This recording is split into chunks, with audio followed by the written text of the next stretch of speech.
Maths ఏం రాని కూడా సార్ మ్యాథ్స్ నేర్పించారు. ఇంగ్లీష్ పదాలు రాని కూడా ఇంగ్లీష్ సార్ వర్ణమాల ఆల్ఫాబెట్ కాడి నుంచి నేర్పించారు. హిందీ కూడా సార్ హిందీ సార్ చెప్పారు నాకు అడిగి వచ్చి, సార్ ఏమి రావటం లేదు సార్ అని నేర్పించారు. అంటే మన టీచర్స్ మీరు అనుకుంటారేం కానీ టాప్ లో ఉన్నారు ఇక్కడ టీచర్స్. మీరు అయితే వాళ్ళు చెప్పిన మాట ఈయన కరెక్ట్ చదువుకుంటే మంచి పొజిషన్కి వెళ్ళిపోతారు.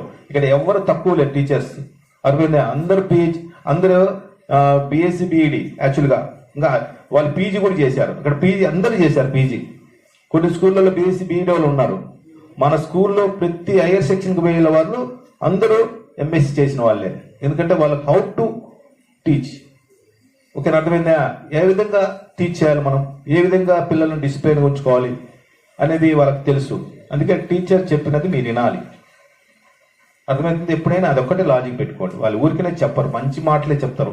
సార్ ఈ 1 yearలో మీకు ఇప్పుడు ఏదైతే మన 10th class బ్యాచ్ వెళ్ళిపోతుందో వాళ్ళకు సార్ వాళ్ళు ఏదన్నా ఒక మాట అన్నా ఒక కుట్టినా ఏదైనా మీ మంచి కోసమే చెప్తారు, మీ మంచి కోసమే కొట్టుంటారు. కానీ పర్సనల్గా ఎవరికి ఆ ద్వేషం ఉండదండి స్కూల్ ఫీల్డ్లో. అర్థమవుతుందా? తల్లిదండ్రుల తర్వాత పూజించేది గురువులను. అర్థమవుతుందా?